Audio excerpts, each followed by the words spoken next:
16번 상담자나 슈퍼바이저의 자기공개에 관한 설명으로 옳지 않은 것은 주어진 내용을 차례차례 읽어가면서 상담자나 슈퍼바이저의 자기공개에 관한 설명으로 옳지 않은 것을 골라보도록 하겠습니다. 1번 자기공개를 통해 모델의 역할을 할 수 있다. 맞습니다. 2번 우연히 노출된 정보는 의도하지 않는 자기공개이므로 다루지 않는다. 이 설명이 어떤가요? 옳지 않죠. 상담자나 슈퍼바이저의 자기공개는요, 상담 관계에서 중요한 요소죠. 상담의 방향과 내담자의 반응에 큰 영향을 미칠 수 있습니다. 따라서 의도하지 않은 자기공개라도 내담자에게는 중요한 의미로 받아들여질 수 있기 때문에 상담 과정에 영향을 줄 수 있습니다. 따라서 우연히 노출된 정보도 적절히 다루어야 합니다. 따라서 2번은 상담자나 슈퍼바이저의 자기공개에 관한 설명으로 옳지 않아 답이 되겠습니다. 3번 자기공개가 내담자에게 부담을 주고 경계를 흐리게 한다면 피한다. 옳습니다. 4번 슈퍼바이저는 자기공개의 영향력을 관찰하면서 사용해야 한다. 맞습니다. 5번 자기공개는 내담자 경험의 일반화, 대안적 사고나 행동의 제시 등 다양한 목적을 가지고 있다. 맞습니다. 따라서 16번은 2번 우연히 노출된 정보는 의도하지 않는 자기공개이므로 다루지 않는다는 옳지 않기에 답이 되겠습니다. 17번 통합적 발달 모델에서 수련생이 2수준에서 3수준으로 발달하도록 돕는 슈퍼바이저의 행동이 아닌 것은 스톨텐버그와 데러스가 발표한 통합발달 모델은요, 상담자의 발달을 3개 수준으로 나누고 있습니다. 슈퍼바이저는요, 그 발달 수준에 적합한 역할을 수행하여야 하죠. 제시된 내용을 보면서 이 수준에서 3수준으로 발달하도록 돕는 슈퍼바이저의 행동이 아닌 것을 골라보도록 하겠습니다. 1번 구조화 정도를 높인다. 이것은요 제1 수준에 관련된 내용입니다. 제2 수준의 상담자는요 자신감과 기술이 좀 부족하죠. 동기와 불안이 둘 다 높고요. 상담 기술에 관심이 많습니다. 이때 슈퍼바이저의 역할은요 상담의 구조화와 방향 제시를 해야 합니다. 따라서 1번 구조화 정도를 높인다. 이 부분은 2 수준에서 3 수준으로 발달하도록 돕는 슈퍼바이저의 행동이 아니죠. 따라서 17번의 답은 1번이 되겠습니다. 나머지를 읽어보도록 하겠습니다. 2번 동기가 안정화되도록 격려한다. 옳습니다. 3번 전문가로서의 정체감을 형성하도록 돕는다.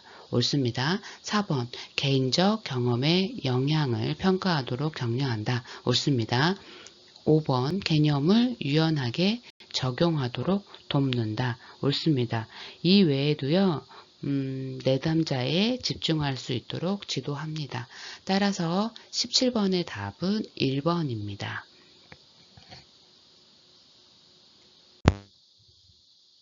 18번 슈퍼비전에서의 역전이 현상에 관한 설명으로 옳은 것은 주어진 보기를 차례차례 읽어가면서 옳은 설명을 골라보도록 하겠습니다.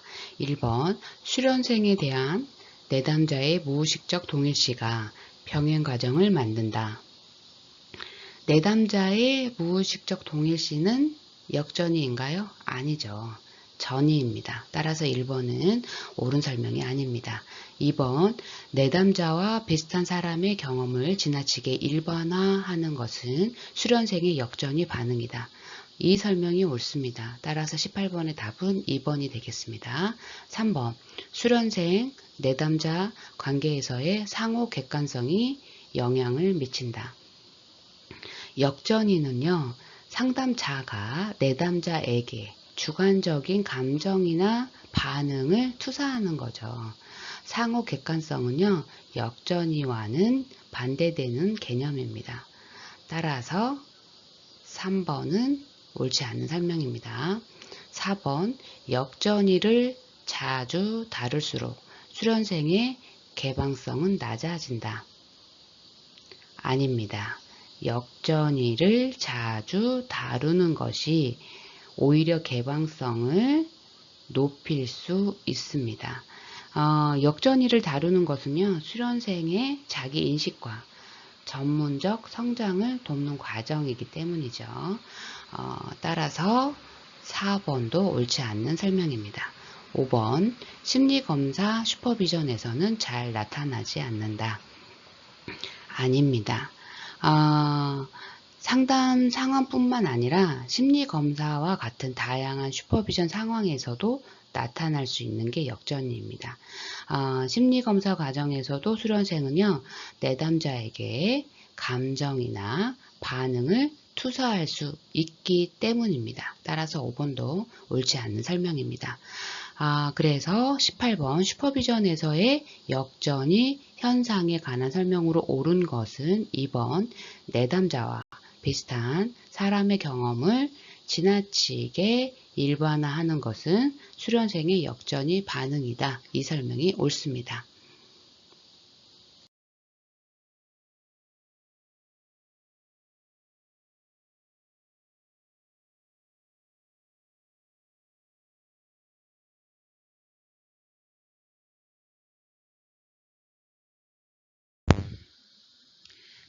19번 슈퍼비전 모델에 관한 설명으로 옳지 않은 것은 주어진 보기를 차례차례 읽어가면서 슈퍼비전 모델에 관한 설명으로 옳지 않은 것을 골라보도록 하겠습니다. 1번 행동주의 모델에서는 중요한 대인관계 역동을 간과할 수 있다. 옳습니다. 행동주의 모델은요, 주로 관찰 가능한 행동 변화에 초점을 맞추죠. 이러한 이유로 대인관계 역동을 간과할 수 있습니다. 2번 해결 중심 모델에서는요, 전제 조건적인 언어 사용을 권장한다. 옳습니다. 해결 중심 모델은요, 긍정적인 변화와 목표 달성에 초점을 맞추죠.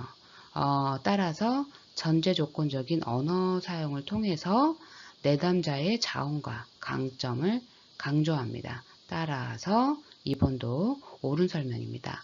3번 게스탈트 모델에서는 수련생의 자기공개, 전략적 개입, 현장 슈퍼비전이라는 전략을 사용한다. 여기에서 설명되는 수련생의 자기공개, 전략적 개입, 현장 슈퍼비전이라는 전략은요, 게스탈트 모델의 주요 초점과는 직접적인 관련이 없죠. 따라서 3번이 옳지 않습니다. 게스탈트 모델은요, 주로 여기와 지금, 경험에 초점을 맞추고 현재 순간에 대한 인식과 접촉을 강조하죠. 전체적인 인간 경험을 통합적으로 이해하려고 합니다. 따라서 주요 초점은요, 자각과 성장, 즉각적인 경험과 감정에 대한 인식입니다. 따라서 3번은 옳지 않는 설명입니다. 4번 정신분석 모델에서는 다중관계와 경계라는 윤리적 문제가 일어나기 쉽다. 맞습니다. 정신분석 모델은요, 전이와 역전이의 중요성을 강조하죠. 따라서 다중관계와 경계 문제와 같은 윤리적인 이슈가 발생할 가능성이 있습니다. 5번 인간중심 모델에서는 수련생이 보고하지 않는 수행에 개입할 기회를 놓치기 쉽다. 맞습니다. 인간중심 모델은요, 비지시적인 접근을 중시하죠. 수련생이 자발적으로 보고하지 않는 문제에 대해 개입할 기회를 놓칠 수 있습니다. 따라서 19번의 답은 3번 게스탈트 모델에서는 수련생의 자기공개, 전략적 개입, 현장 슈퍼비전이라는 전략을 사용한다. 이 설명은 옳지 않기에 19번의 답이 되겠습니다. 20번 아동학대가 의심되는 사례를 슈퍼바이저에게 보고할 때 필요한 내용이 아닌 것은 답부터 보면 4번이죠. 상담자의 같이 가는 아동학대가 의심되는 사례를 슈퍼바이저에게 보고할 때 필요한 내용이 아닙니다. 그렇다면 아동학대가 의심되는 사례를 슈퍼바이저에게 보고할 때 필요한 내용은요. 그렇죠. 아동의 연령, 학대의 유형, 학대의 빈도, 상담 중에 보이는 아동의 행동입니다. 다시 한번 아동의 연령, 학대의 유형, 학대의 빈도, 상담 중에 보이는 아동의 행동입니다. 답은 4번입니다.